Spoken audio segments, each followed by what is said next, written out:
spill dikit-dikit.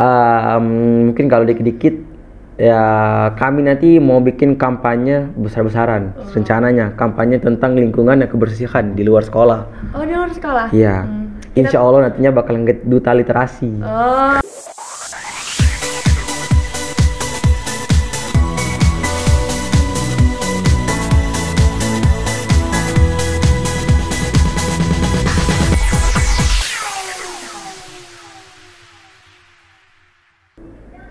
Assalamualaikum warahmatullahi wabarakatuh.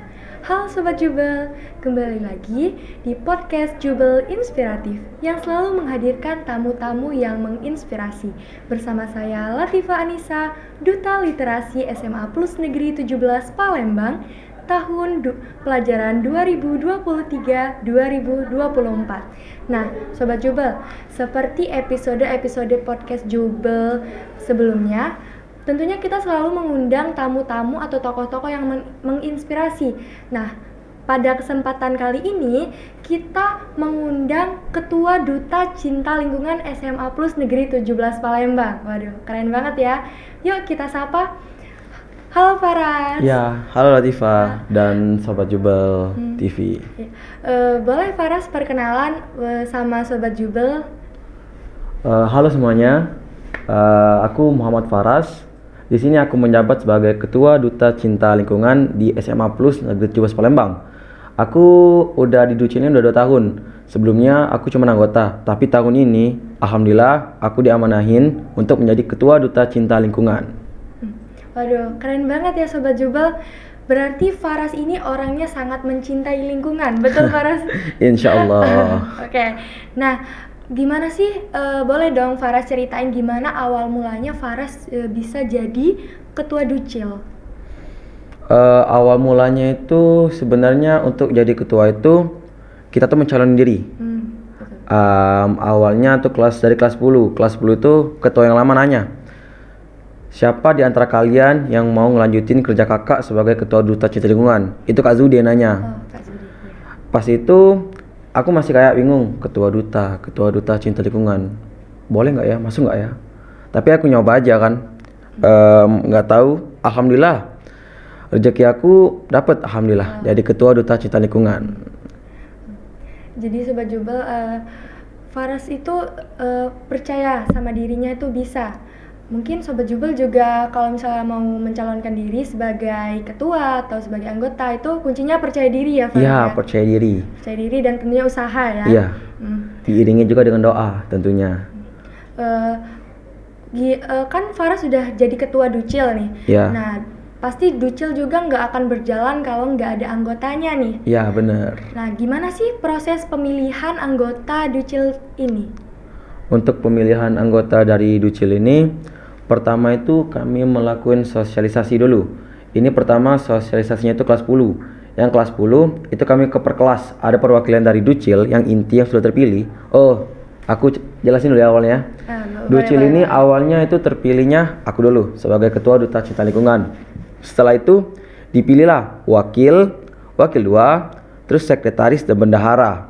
Setelah mereka semua 7 inti terpilih, itu baru aku dan inti yang lainnya remuk untuk memilih ketua-ketua Pokja. Di Ducil ini ada 7 Pokja. Setelah 7 ketua Pokja terpilih dan 7 inti sudah ada, kami melakukan sosialisasi di kelas 10 dan kelas 11. Kira-kira kemarin itu kalau nggak salah yang mau daftar Ducil itu lebih dari 150 orang. Setelah sudah terpilih, kami memberikan G-form. G-form itu isinya esai dan juga wawancara. Oh, jadi ada proses wawancaranya juga ya? Iya, ada wawancaranya juga. Esainya itu kalau boleh tahu tentang temanya apa? Esainya itu temanya tentang gimana sih cara mereka untuk mengajak orang lain menjaga lingkungan dan juga keseharian mereka di lingkungan mereka sendiri. Oh, gitu. Jadi apa sih yang dilihat dari esai tersebut? Kalau dari aku dan yang lainnya, ngeliat esai itu dari originalitasnya dan juga dari isinya paling penting. Percuma kalau isinya orangnya bagus tapi isinya nggak bagus ya nggak ada gunanya kan. Betul banget tuh. Nah, Jadi kan udah pemilihan nih, Farah sudah jadi ketua, Iya. udah pemilihan inti juga, udah pemilihan anggota. Terus apa aja sih proker Farah selama menjabat jadi ketua? Untuk proker yang paling simpel aja dulu ya. Ayo, boleh. Proker aku sih selama menjabat ini yang paling simpel itu sering ngekampanyein baik di lingkungan sekolah maupun di media sosial. Karena inti dari Duta Cinta Lingkungan itu untuk mengajak Betul. kami itu cerminan dari bagaimana sekolah sehat itu, betul kan? Betul. Jadi percuma kalau kami itu cuman proker kami besar-besar, tapi hal simpel aja enggak kami lakuin. Contohnya, kalau dari aku sih, untuk setiap anggota itu pasti pakai PIN. Itu buat nyiriin Itia Ducil atau enggak. Dan aku selalu nyuruh buat mereka, ngeamanahin buat mereka, kalau ada sampah itu dibuang. Itu salah satu proker aku. Setiap hari anggota Ducil itu pasti bakal ada yang keliling kan. Nah, Iya. itu namanya piket harian Ducil. Oh, piket harian Ducil. Jadi Iya. itu udah diatur dari sananya. Itu Iya. per Pokja atau gimana? Itu cara kerjanya awalnya itu, kenapa bisa ada piket perpokja, piket harian itu? Awalnya itu dari rapat sama guru-guru. Oh, rapat dulu jadi. Iya, ada evaluasi kan dari guru-guru. Terus Miss Marini nyaranin, kenapa kalian nggak ada keliling-keliling sekolah buat ngeliatin tempat-tempat yang kotor? Terus aku dalam mikir kan, benar juga saran dari Miss Marini. Kenapa nggak kita buat aja sekalian piket harian? Jadi piket harian itu baru sih dilaksanain sekitar 1 bulan yang lalu. Itu pelaksanaannya 2 pokja per hari. Oh, 2 Pokja. Iya, itu kami bagi 5 zona. Ada zona A, zona B, zona C, dan D dan E. Itu nanti zona-zonanya dibagi berdasarkan gedung-gedung. Gedung A dan sekitarannya. Iya. Terus gedung B sekitarannya JM, kantin, seperti itulah piket harian ini. Itu kata Faras dia ada 2 Pokja ya yang Iya. melakukan piket harian tersebut. Nah, kalau boleh tahu nih, di Duta Cinta Lingkungan itu sendiri ada berapa Pokja sih? Di Duta Cinta Lingkungan tuh ada 7 pokja. Jadi kami tuh naungin 7 pojok kerja. Oh, apa aja tuh? Yang pertama itu hidroponik. Hidroponik. Hidroponik kalau kalian belum tahu di mana tepatnya di Jubel, kalau TV belum tahu, itu di sebelah gedung G. Ngeliat kan ada kayak rumah, Ya. itu taman hidroponik kami. Ya. Biasanya kami kerjasama sama OB, karena setiap pokja itu ada OB yang ngawasin, ada OB yang ngebantu. Oh, ternyata kerjasama sama OB juga. Iya. Oh, ya udah hidroponik, terus apa lagi nih? Ada bank sampah. Nah, sampah. bank sampah. Bank sampah ini lebih ke ngumpulin sampah buat nantinya diolah sama 3R. Oh, jadi saling berhubungan. Saling ya, Faras, ya? berhubungan. Contohnya kayak kemarin kan, kami kan kalau kalian belum tahu, di sebelah gedung G juga, sebelah hidroponik, ada tanaman obat keluarga, taman toga kami yang baru. Iya. Sebelumnya tanaman obat keluarga ini ada di belakang gedung A. Tapi kan sering banjir di sana kan. Iya, betul. Jadi kami pindahin ke sebelah gedung G. Oh, yang Tep- dulu itu ya. Iya, yang sekarang sudah jadi tanamannya. Rencana selanjutnya itu kami nanti mau magerin dan juga mau mempercantik lah biar enak dilihat orang. Ya, betul. Berarti udah hidroponik, udah bank sampah, 3R, tanaman obat keluarga, terus apa lagi nih? Ada kompos. Kompos. Pengomposan. Waduh, keren Pengomposan banget itu hasil akhirnya dijadiin pupuk. Pupuknya ini kemarin dipakai sama toga untuk mereka nanam. Jadi antar pokja ini menghasilkan hubungan. Ya, Jadi saling menguntungkan antar pokja. betul. Keren banget sih inovasinya. Antar pokja itu ternyata saling berhubungan nih teman-teman. Nah, terus tanaman obat keluarga tadi Ya. berhubungan sama kompos. Nah, satu lagi nih, Ekoenzim. ekoenzim. Waduh, keren banget nih. Ekoenzim kan sekarang jadi project P5 Ya, kelas 10. Betul. Kemarin aja pas sosialisasi, itu ada 2 anak ducil kelas 10 yang ngewakilin. Oh, ada 2 anak ducil juga? Iya, mereka ikut ngebantu gimana sih cara ngebuat ekoenzim. Iya. Ekoenzimnya sih kami sih baru bikin 1 ya, karena kami kemarin baru percobaan dan alhamdulillah udah dilihat 1 bulan setengah ini kayaknya bagus. Jadi rencananya mungkin minggu depan atau minggu ini kami mau bikin lagi. Ekoenzim itu banyak loh manfaatnya kalau kalian mau tahu. Apa aja tuh manfaatnya? Manfaatnya itu yang pertama ya, Iya. bisa dijadiin cairan buat ngebersihin air. Contohnya kayak air-air yang kotor untuk Iya, limbah-limbah. iya. Ha. Itu bisa dijernihin pakai itu. Oh, ternyata bisa. bisa teman-teman. Apa lagi? Ekoenzim juga bisa dijadiin sebagai pel, sebagai cairan pembersih lantai. Jadi banyak manfaatnya ekoenzim. Iya, benar-benar. Wow, jadi ternyata Duta Cinta Lingkungan itu sendiri selain mereka itu mencintai lingkungan, proker-prokernya juga bagus-bagus banget, dan ternyata di Duta Cinta Lingkungan itu sendiri saling berhubungan. Saya kira dulu tuh Duta Cinta Lingkungan itu satu pokja itu ya udah tugasnya itu aja, nggak berhubungan. Ternyata berhubungan teman-teman. Waduh, pasti teman-teman juga baru tahu juga kan. Nah, ada nggak sih Faras dokumentasi selama kegiatan rutin Duta Cinta Lingkungan nih? Oh, ada banyak malahan. Oh, banyak. Jadi kami itu ya tiap minggu itu kadang ngelakuin kegiatan di sekolah. Karena kami itu lebih ke fokus ke gimana sih yang ada di sekolah ini bisa dimanfaatkan. Contohnya itu kayak 3R ini. Oh ya, apa aja nih? Kita lihat ya Sobat Jubel. Nah, 3R ini program baru mereka yang baru dilaksanain 2 minggu yang lalu, itu pembuatan ecobrick.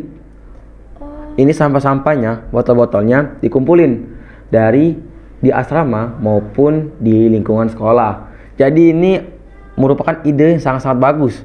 Kenapa? Karena sampah plastik kita tahu kan banyak sekali di Jubel ini. Betul, banyak. Tiap hari itu bahkan hampir dari 20 sampah kantong plastik yang besar dibuang. Betul banget. Nah, jadi dengan penggunaan ecobrick, pembuatan ecobrick itu bisa setidaknya ngebantu dikit lah untuk mengurangi sampah. Ecobrick ini banyak manfaatnya teman-teman. Salah satunya itu bisa dijadiin buat taman. Wah, waduh, baru tahu loh. Kenapa buat taman? Contohnya kayak mau ngebikin kursi. Ini bisa dibikin dari ecobrick. Oh, bisa? Bisa. Nah, ini jadi kemarin anggota-anggota dari Pokja 3R ngebikin, ketuanya Ajeng, mereka ngebikin ecobrick.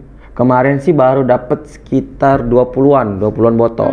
Waduh, udah banyak banget itu Iya. ya, udah lumayan itu. Dan juga selain bisa digunakan buat diri sendiri, buat kita sebagai ducil dan sekolah, ini juga bisa dijadiin produk yang bisa dijual. Kenapa? Kalau misalnya Tifa bisa lihat di Shopee, Tokopedia, dan online shop yang lainnya, marketplace, ecobrick yang botol nomor 100 ml itu dijual sekitar 9.000 sampai 17.000. Wah, waduh. Jadi dari seperti ini. sampah-sampah yang banyak kalian memanfaatkan untuk membuatnya menjadi ecobrick dan bisa menghasilkan uang gitu ya.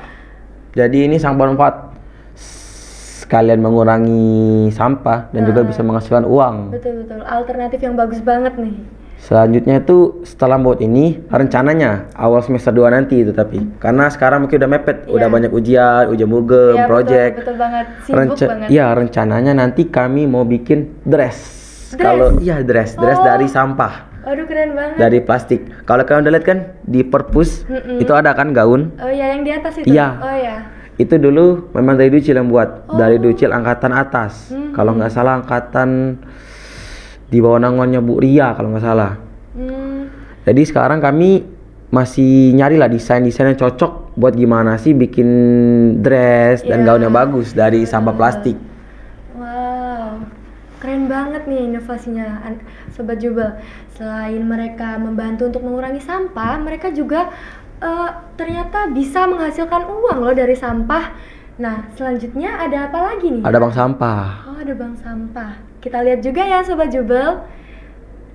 Nah, bank sampah ini mungkin yang tiap hari kalian lihat ya. Oh ya, ini sering banget sih dilihat. Kalau yang udah isoma mau ke kantin, pasti kalian lihat kan mereka ngapain. Nah, ini salah satu kegiatan bank sampah. Dan juga ini kenapa kami membuat program ini? Karena dari awalnya sampah-sampah deposit, ini kan deposit kan? Iya, betul. Itu di kelas itu sangat banyak, membludak malahan, yang bikin kelas kita jadi kotor. Iya, betul sekali. Jadi kami, tim inti dan juga dari tim Pokja, itu mikir gimana sih caranya biar sampah di kelas itu ngurang, apalagi sampah-sampah tempat makan, tempat minum ya kan? Iya. Jadi kami membuatlah suatu yang namanya kotak sampah, bank sampah. Itu khusus untuk tempat-tempat botol minum dan juga tempat makan. Tiap hari mereka bakal naruh kantong plastik di ujung-ujung sudut. Nah, seperti ini. Nah, ini contoh. Dan alhamdulillah, ini bisa ngasilin uang buat mereka sendiri yang nantinya digunain buat ngelakuin program mereka yang lainnya. Karena bank sampah ini selain mereka fokus untuk ngumpulin sampah dan dijadiin karya dari 3R dan juga dijual seperti ini, mereka juga ada program buat ngekampanyein penggunaan sampah. Waduh, keren banget nih Sobat Jubel.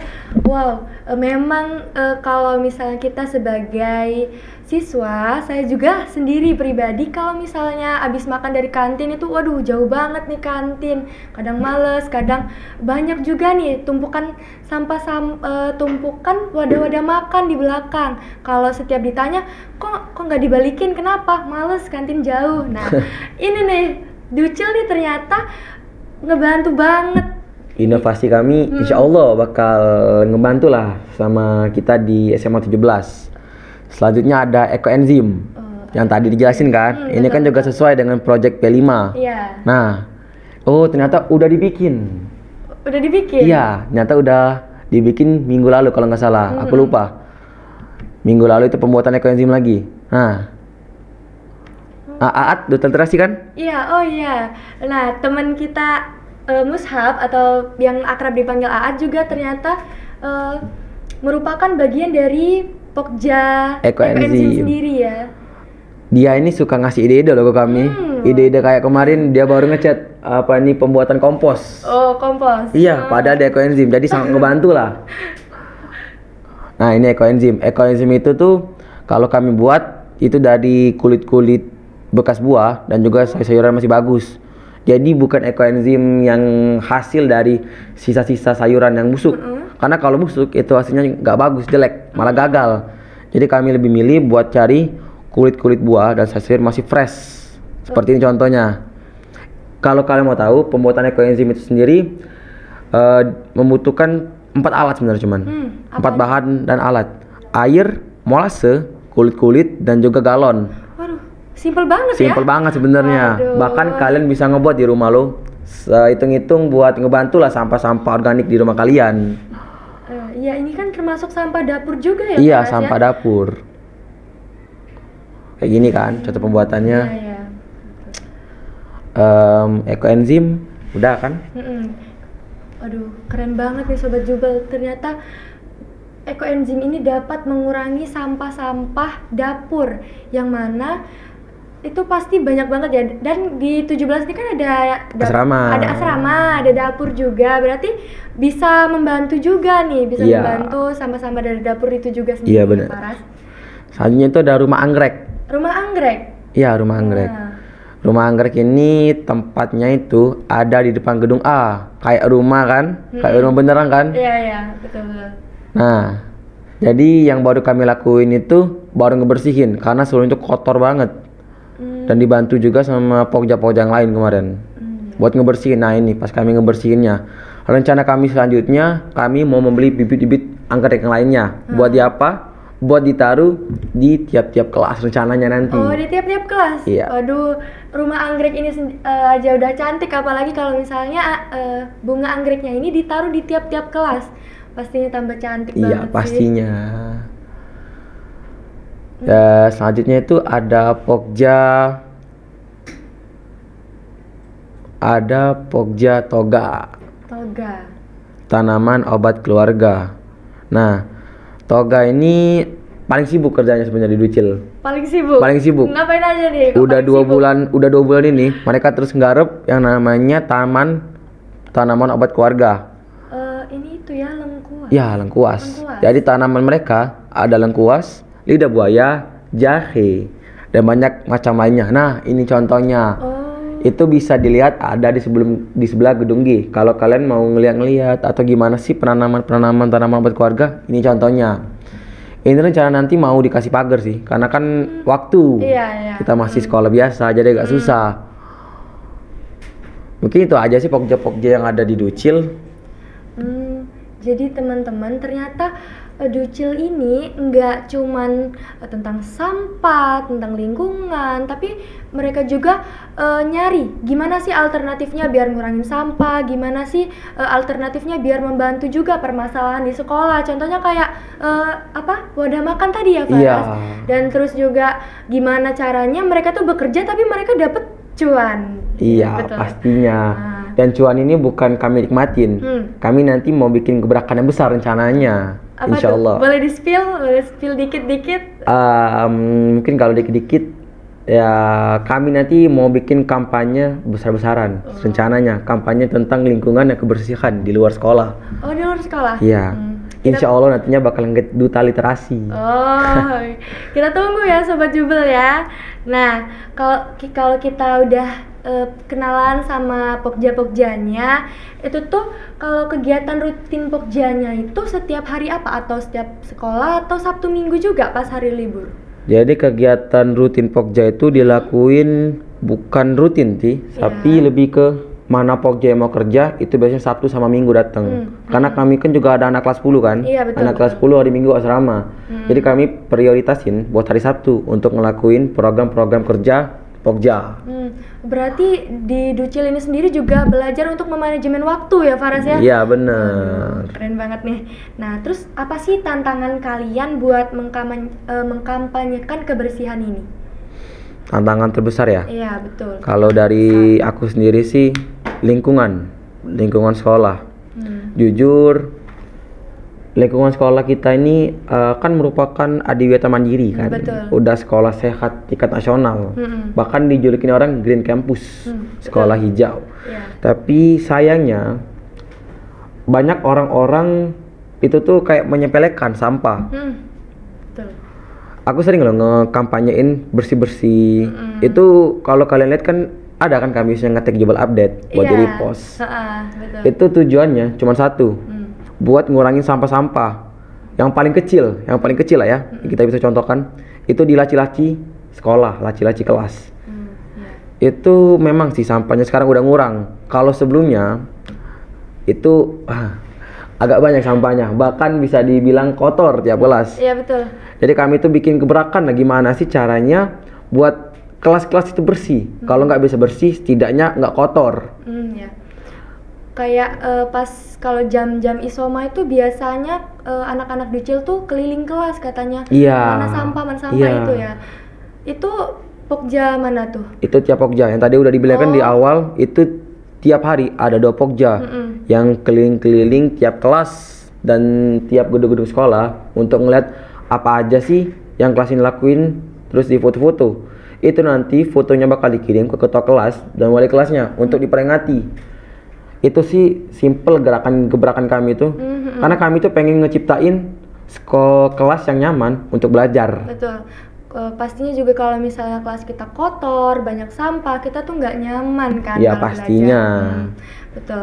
Nah, terus kalau misalnya kalian kan udah kelihatan banget nih progresnya selama Ya, ini. alhamdulillah. Alhamdulillah banget ya. Alhamdulillah. Nah, pasti kalian dapat dukungan dari siapa aja sih? Dukungan dari untuk Ducil gitu. Yang pertama yang selalu mendukung kami itu pembina kami, Ibu Desi. Ibu Desi itu selalu ngebantu dari awal pelantikan sampai sekarang. Bahkan setiap kami mau bikin program kerja, itu selalu kami bakal ngekonsultasi dulu sama Ibu Desi.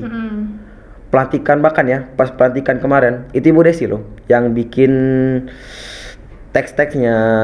Bu Desi. Jadi menurut aku sih yang paling berpengaruh di Ducil ini bukan aku, bukan anggota-anggota aku, bukan wakil, tapi pembina Ibu Desi. Berarti dukungan dari pembina itu sangat perlu ya Faras Iya, ya. apalagi kami tuh tiap pokja memiliki pembina masing-masing. Contohnya kayak Pak Rusli itu naungin ekoenzim sama kompos. Terus Sir Anwar, Pak Gilang, Miss Marini, Bu Rohma, itu semua ngebantu kami dalam pelaksanaan program-program kerja kami. Jadi buat mereka, aku pribadi bilang terima kasih sebesar-besarnya. Karena kalau tanpa mereka, pasti Ducil ini nggak ada apa-apanya, istilahnya ya kan. Aduh, jadi berarti kalian juga dapat dukungan dari guru-guru juga Pastinya. ya. Lalu apa sih rencana kegiatan jangka panjang Faras buat Ducil itu sendiri? Kalau rencana jangka panjang ya, Betul. kalau yang jangka panjang itu pastinya yang tadi, kampanye besar-besaran. Kampanye besar-besaran sama Dulit ya. Iya, dan juga kami nanti mau insya Allah kerjasama sama Green Youth Movement. Itu organisasi lingkungan remaja yang ada di Sumatera Selatan. Apalagi ada 2 anggota Ducil itu anggota Green Youth Movement. Waduh, keren banget. Iya, namanya Sabita. Oh, Sabita. Sama siapa? Sabita itu kan wakil satu Ducil kan. Iya, dia juga di sana sebagai, kalau nggak salah, sebagai ketua Green Youth Movement. Oh, ketuanya? Iya. Waduh, keren banget ya. Ya keren-keren kan anak Ducil kan. Berarti anak-anak Ducil ini selain mencintai lingkungan, mereka itu juga aktif dalam berorganisasi. Betul. Lalu apa sih harapan Faras untuk Ducil itu sendiri? Kalau harapan aku pribadi buat di Ducil itu, semoga anggota-anggotanya memperhatikan lingkungan kayak mereka itu ngeperhatiin diri mereka sendiri. Aku selalu bilang ke mereka, kalau misalnya hal kecil aja kalian nggak bisa jalanin, gimana kita mau ngejalanin hal yang besar? Berarti kita harus lebih memperhatikan hal-hal yang kecil, lalu baru kita memperhatikan hal yang lebih besar gitu. Iya, benar. Karena semuanya itu juga dimulai dari hal-hal yang kecil. Baik, Faras, sebelum menutup podcast Jubel Inspiratif kali ini, apa sih moto Faras sampai Faras itu bisa jadi ketua, bisa keren banget loh Faras itu udah apa ya, bisa mengkoordinir anggota-anggota Ducil gitu. Kalau dari aku sih moto aku nggak ada, tapi ada satu kalimat yang dari SMP itu selalu ingat. Apa tuh? Dulu aku pas kelas 7 itu kan ada leadership di Lampung, dan itu pembina OSIS sendiri. Dia selalu bilang kayak gini, anak-anak, amanah itu tidak pernah salah dalam memegang pundaknya. Jadi bagi aku, menjadi ketua ini adalah amanah yang sudah dipilih. Jadi udah pas buat aku buat nggak nyewelengin apa yang udah aku lakuin. Jadi aku selalu berusaha buat terus maju dan nggak ngeliat ke belakang. Yang belakang selalu aku jadiin pelajaran untuk terus maju ke depan. Berarti Farah selalu menatap ke depan dan mengabaikan hal-hal yang udah lalu gitu ya. Iya, benar. Hal-hal yang udah lalu itu bisa kita jadiin pelajaran ya. Benar. Nah, oke teman-teman podcast Jubel, terima kasih telah melihat podcast Jubel Inspiratif ini dari awal hingga akhir. Saya Latifa Anissa, Duta Literasi SMA Plus Negeri 17 Palembang. Belajar bersama, maju untuk semua, kita pasti bisa. Wassalamualaikum warahmatullahi wabarakatuh.